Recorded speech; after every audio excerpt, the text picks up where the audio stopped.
Toilet বিভ্রাটে নাসার Artemis 2 moon মিশনের মহাকাশযান।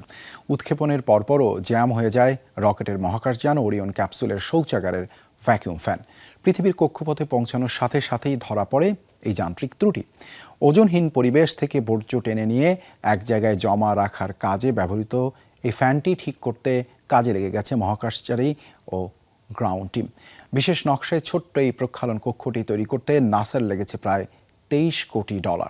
আগামীর অগ্রগতির ভিত্তি আনোয়ার ইস্পাত, স্ট্রংগেস্ট স্টিল সিন্স 1978।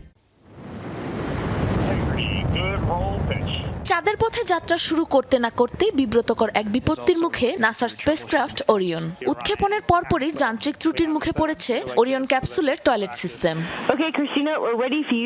বুধবার মার্কিন মহাকাশ সংস্থা নাসা জানায় জ্যাম হয়ে গেছে ওরিয়ন ক্যাপসুলের বর্জ্য ব্যবস্থাপনা সিস্টেমের ভ্যাকুয়াম ফ্যান, যেটির কাজ মূলত ওজনহীন পরিবেশ থেকে বর্জ্য টেনে নিয়ে নির্দিষ্ট স্থানে জমা রাখা। অপ্রস্তুত এই যান্ত্রিক ত্রুটি সমাধানে চেষ্টা চালিয়ে যাচ্ছে গ্রাউন্ড টিম।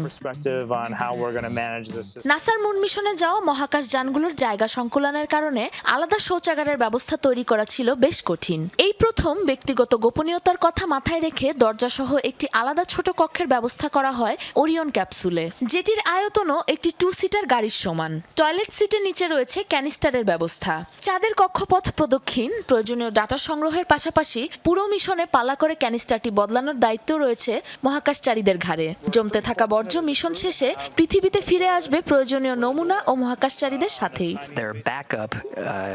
বিশেষ নকশায় ওরিয়ন ক্যাপসুলের এই টয়লেটটি তৈরি করতে নাসার খরচ হয়েছে প্রায় $23 মিলিয়ন।